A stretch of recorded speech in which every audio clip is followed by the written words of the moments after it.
Since 2018, Stardom has shifted from individual wrestler alliance to faction-based warfare, with everyone a part of one of the 4 factions. With this guide, you will be able to know where everyone is and what part they play. Like I said before, Stardom is made up of 4 main factions. Those include Stars, Queen's Quest, Odo Tai, and Tokyo Cyber Squad.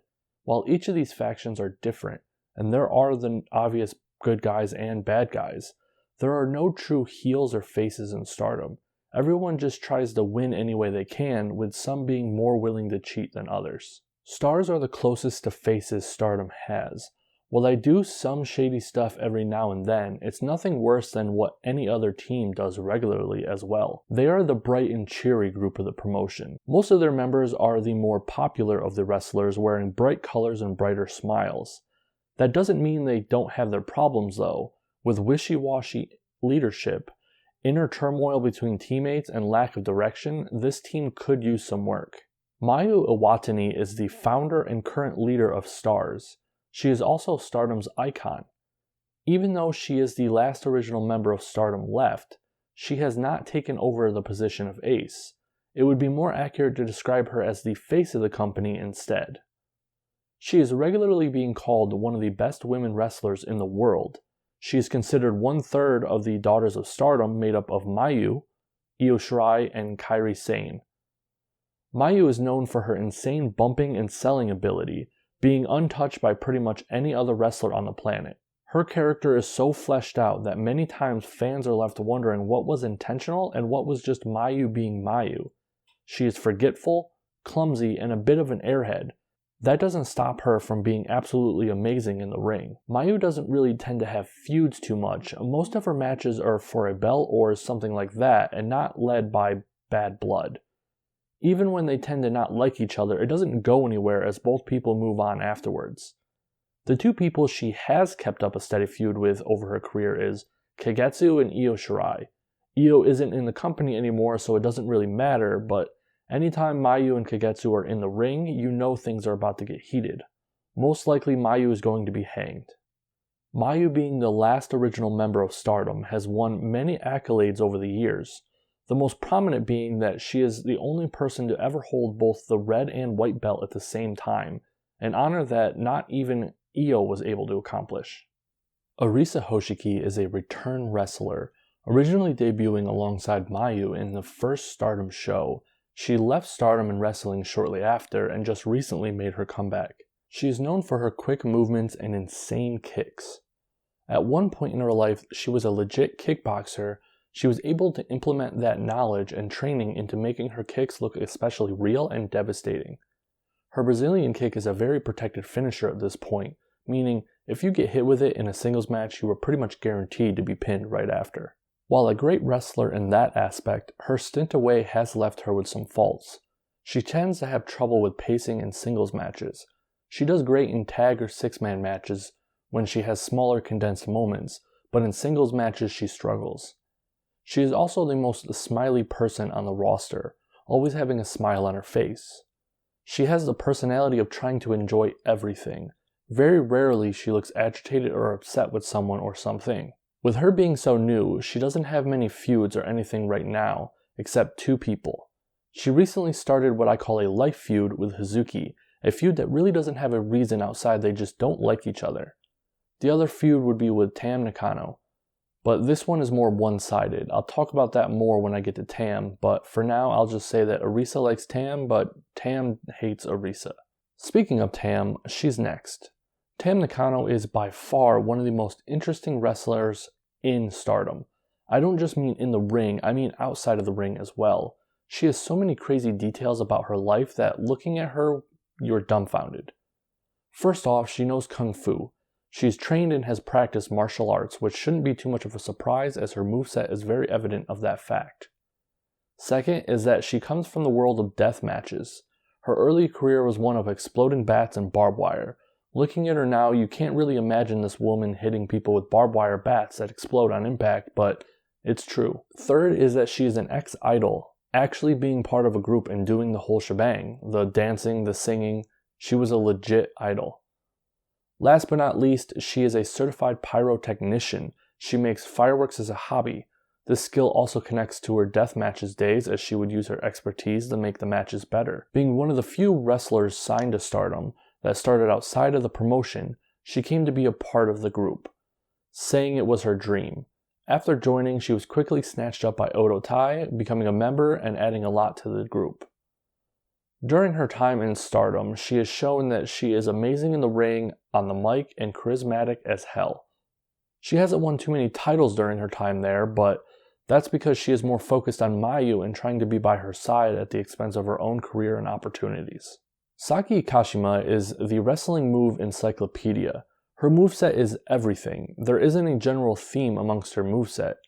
I would call her wrestling style to be chaotically precise. It always looks like she's just going with whatever situation is going on at the time and doing things that fit it instead of having a plan. The problem is she tends to blend in with the background though, not really standing out too much in any way. Even though she is highly skilled and gifted in the ring, she is surrounded by much more charismatic people. Even though she doesn't stand out much, you would be hard-pressed to find a time where she wasn't killing it in the ring. She is so good that it almost seems effortless to her. Saki is from the era of the second graduating class of Stardom, but left just like Arisa did. She made a comeback a year or two ago and since then has been by Mayu's side. While she hasn't been a part of any big storyline centered around herself, lately she has been in a feud with Natsu Sameera, finally giving her something to do and adding a cool bunch of interactions between the two in the ring. Starlight Kid, the genius. She is one half of the future of Stardom. It's hard to talk about Starlight Kid without mentioning her rival, Azumi. These two are basically the same age, and both way too skilled for their age, so they tend to compete a lot. Picture a hero wrestler who is bright and colorful, bright smile, and marketable as all hell, and you will have Starlight Kid. Out of all of the wrestlers in Stardom, she gets the merchandising aspect of it more than anyone else. She isn't only a genius in the ring, she is one in making a brand as well. Being the only masked wrestler in Stardom, not too much is known about her, as her identity is hidden. We only know that she is most likely 17 and going to graduate high school this year. She is very high-paced and high-flying. While still young, she does some of the more dangerous moves in Stardom, like the moonsault. She is the first ever holder of the Future of Stardom title, a title meant for the younger or more inexperienced wrestlers. Starlight Kid recently has moved up to the mid-card, being close to graduation. You can expect her to get quite the push once she graduated and becomes a full-timer. The youngest and least experienced member of Stars. Hein is the oldest of the three sisters in Stardom. Debuting first, she brought her knowledge of judo into the ring, having most of her moveset be judo-type moves. She is still improving day by day and has a bright future ahead of her if she sticks with it. Stars, just like every other faction, has at least one non-Stardom signed wrestler or foreigner. Stars has one, and her name is Zaya Brookside. She comes to Stardom every now and then. She is a very promising up-and-coming wrestler who started a couple of years ago. Queen's Quest is the promotion's tweener faction, dedicated to pushing wrestling to its limits and making Stardom's ring the best in the world.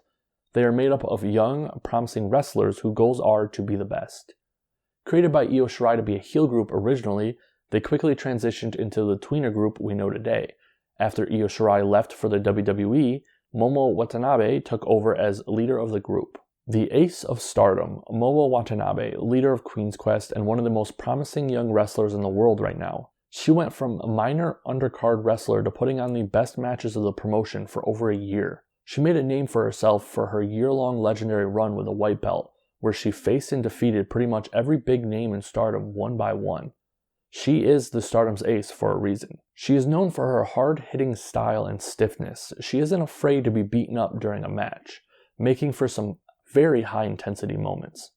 Her personality is kind of twisted though, as she enjoys hurting her opponents emotionally as much as physically. Many times after a match, she will taunt her opponents and say very backhanded things to hurt them even more after their loss. She is a bit of a poor loser though when it comes to losing to people she doesn't respect. With how great she is, it's hard to remember that she is still a very young and immature girl. While she has problems with a number of people, Jungle Keyonna and Hazuki mostly, she doesn't really have any real feuds. The closest thing would be Arisa Hoshiki, and that is more of a rivalry since they are both kickers. She was too busy being on top to get any blood feuds going. The Big Rookie. Utami was pretty well known before becoming a wrestler, being a part of a celebrity famous family. Right from the get-go, she was on top, beating pretty much everyone except the very top of the promotion. She is Stardom's Super Rookie, jumping up to the top card in her very first match where she went to a time limit draw with Jungle Keyonna. Showcasing her power-type wrestling, she plowed through everyone else in front of her. She has most likely the best rookie year out of anybody from Stardom, winning 4 separate belts within that time limit. That is also with her being out for an injury for 2 months. Understandably, her coming in and being so good so quickly did tick off Jungle Keyonna, who was unable to get the win on her. They have a feud/rivalry going on. They both set out to be the #1 power wrestler, and Utami is a threat to Jungle's spot. With the accolades, the fame, and the ability, Utami has lived up to her nickname, the Big Rookie. Stardom's #1 Gaijin. Bea Priestley is the newest addition to Stardom's roster, announcing she was joining Stardom full-time when she won the red belt off of Cadet Su. Bea Priestley in the beginning was not very well liked by Stardom fans because of her first stint in Stardom. She made a lot of mistakes and seemed to be trying too much for her experience level. Ever since being drafted into Queen's Quest by Io Shirai, she has worked very hard to not only prove to the fans, but Stardom itself that she truly wants to be a part of them. Bea is now one of the top people in the promotion, boasting a singles win over Kagetsu, which not even Momo has the honor of. She wants to be Stardom's top Gaijin and currently is trying to prove she is the best in Stardom with her red belt run. Out of all of the foreigners that have come to Stardom in the last 2 years, Bea is the only one who makes it feel like Stardom is the most important place to them. She would constantly be posting things online and repping Queen's Quest when overseas in Europe. Bea is a kind of controversial wrestler right now online though, from an incident that happened recently. The gist of it is that Bea started using the Japanese Ocean Cyclone Suplex as her finisher. Manami Toyota didn't like Bea using the move without her permission since she created it. Bea kept doing it and changed the name to Queen's Landing. She is pretty unstoppable right now and quite clearly one of the top people in the company. Azumi, Queen's Quest bomb girl, JK fighter, insane talent. Azumi is something of an enigma in Stardom. While many have joined and started in Stardom at a young age, they were either much older than Azumi was or didn't stick around long.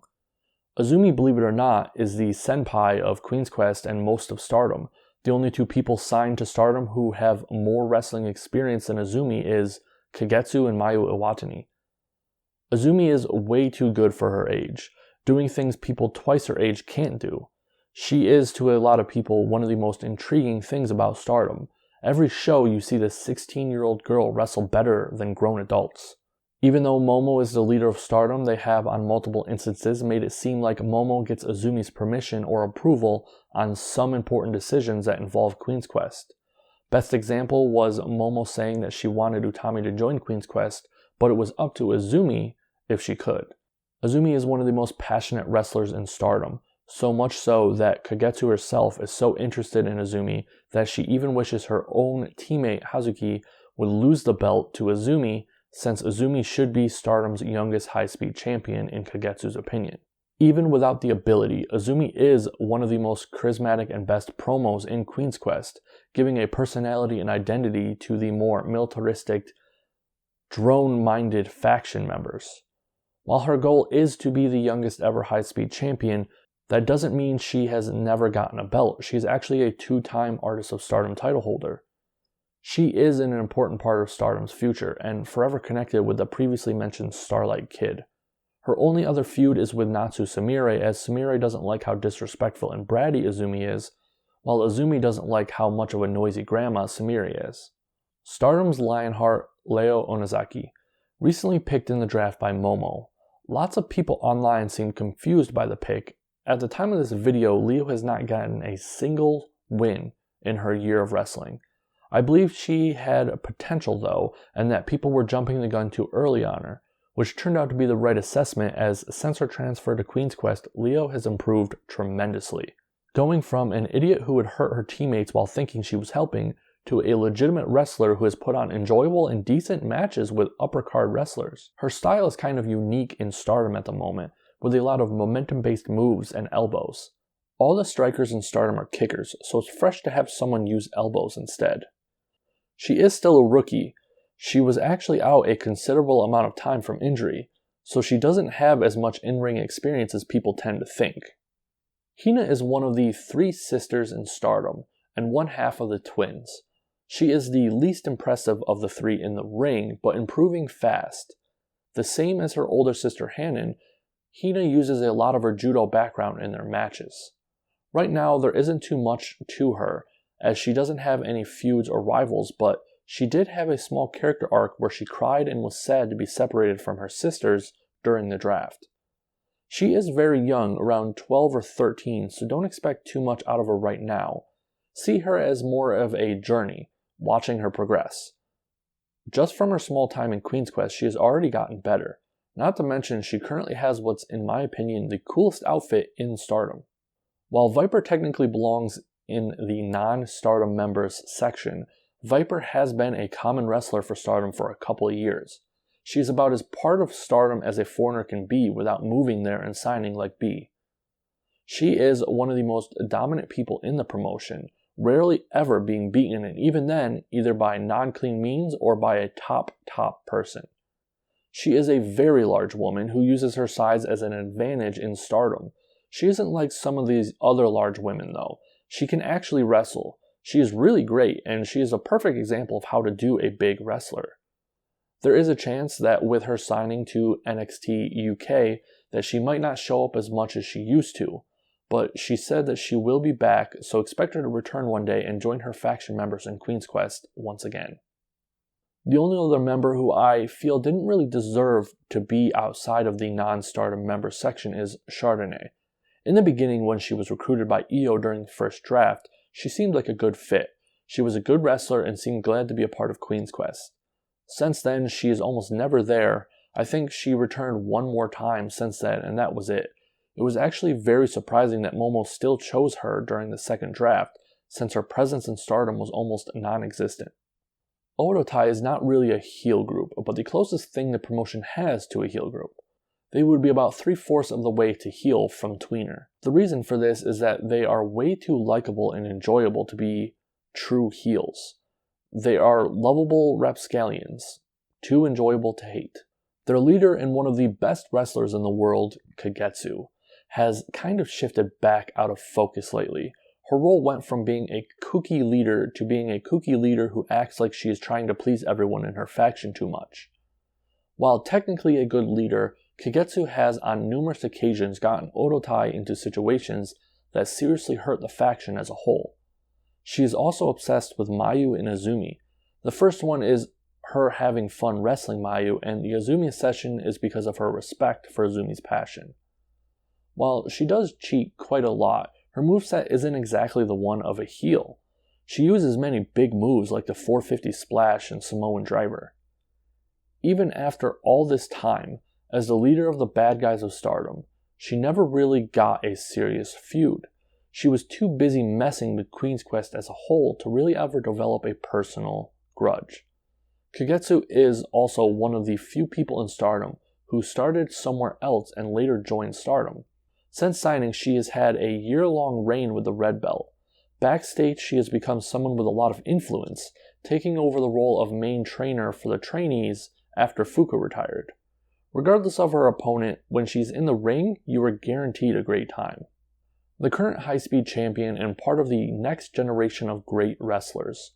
Her fast-paced wrestling style is one of the best in the promotion, able to do complex maneuvers at precision.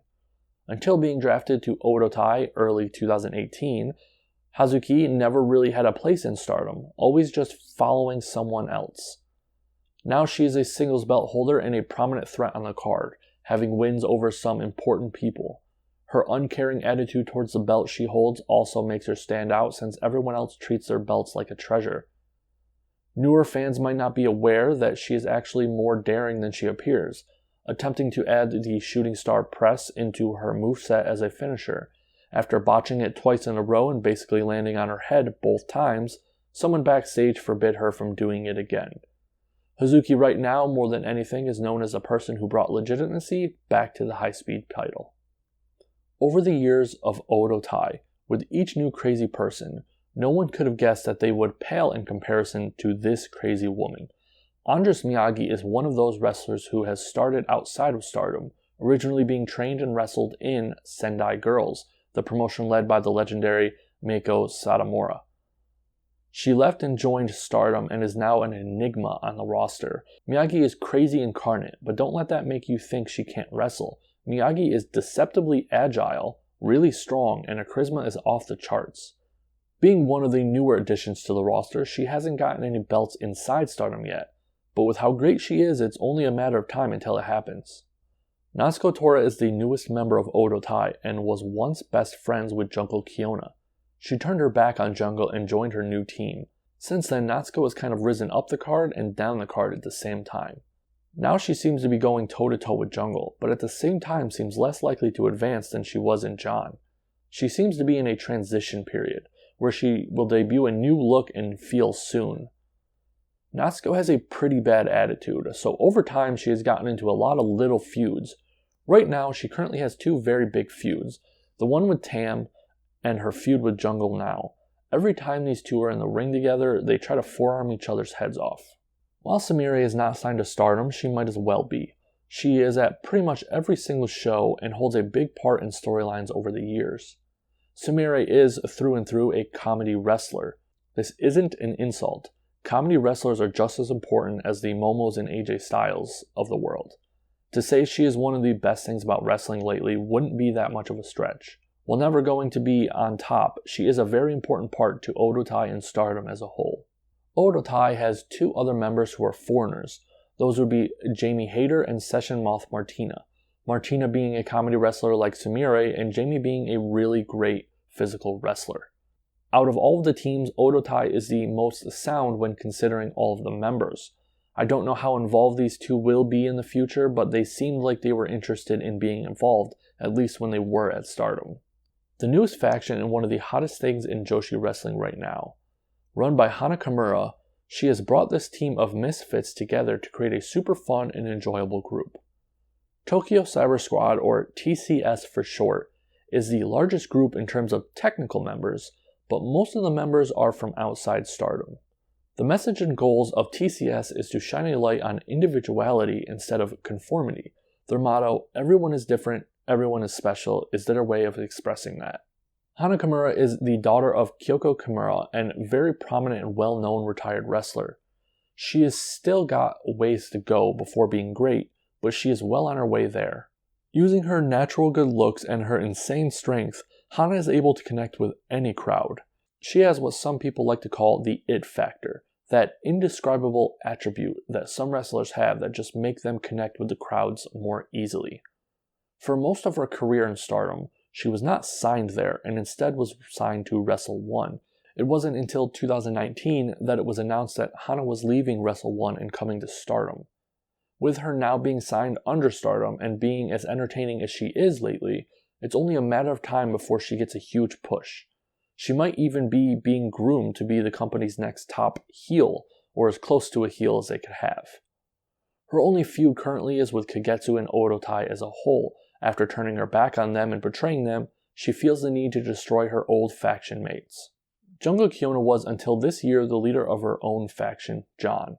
Ironically, the person who destroyed her faction was none other than Hana Camera. After not being able to beat her in an elimination match, John was killed off, and Jungle was drafted in the first round by Hana. Jungle Keyonna is the best never going to be on top wrestler in Stardom.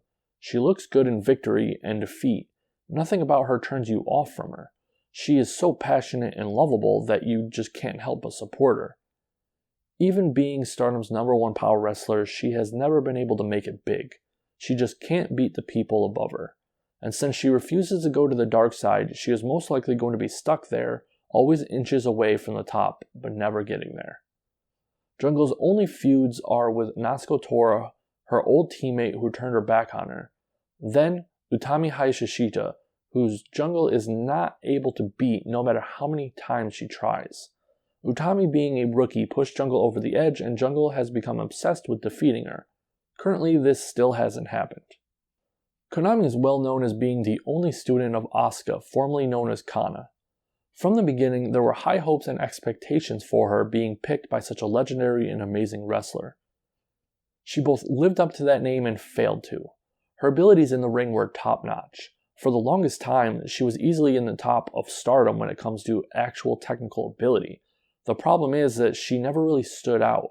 Early on, she would partner with a comedy wrestler called Hiromi, meaning that she never really got anywhere. Later, during her Queen's Quest time, she just didn't stand out even more. She was very bland there, never really doing anything of merit. It wasn't until her time in TCS where she found a character and her rock started rolling. Her momentum is so strong right now that she has had more opportunities in this small time in TCS than she has had in all of her career in Stardom before this. The one thing you never want to do in a match against Konami is trying to out-wrestle her in terms of submission and technical ability. It won't happen. She is God tier. The only person who is even close is Kagetsu, and even then Kagetsu was being out-wrestled most of the time. Her only feud in her entire time in Stardom is the current one, her hate and quest to beat Queen's Quest. Death Yama-san, or Kaori Yoneyama, is a very familiar outsider face in Stardom, not being signed there but actually belonging to the promotion Oz Academy. She has always been someone who would wrestle the younger girls. She's a veteran and incredibly skilled. She is at the point in her career that it seems like she just wants to help the next generations out. In TCS, Kaori turned into Death Yama-san, a mysterious woman who paints her face and yells death all the time. While her role really isn't too much different, just being comedy relief for most matches, she has been able to showcase her wrestling ability more often in this new group. One of the younger members of TCS, Luca, is a promising wrestler. She's still pretty new and her young age allows her to improve at a good pace for her instead of being pressured to improve quickly. One day she could be a really great big wrestler, but it's too soon to tell. Rina, the last of the three sisters and the other half of the twins, she's the most charismatic one of the three, always having a smile on her face and willing to be a part of things. Just like her other sisters, her movesets include judo moves and an armbar currently. She is improving nicely just like her sister. This group has a lot of people in it and I'm not sure if they're ever going to return again, but here they are. The rest of TCS are Mary Apache, Natsumi, Rebel Kell, and Bobby Tyler. These people could appear again or even more often than usual. It's really up in the air, but they were officially drafted into TCS, so they have membership status in the faction. As you can see, Stardom is absolutely stacked in terms of a roster. They have so many wrestlers and immense talent that there is almost a guarantee that once you start watching, you will find at least one wrestler you will connect with. Whether you like strikers, technical wrestlers, high flyers, or power wrestlers, there is something for you to enjoy in Stardom.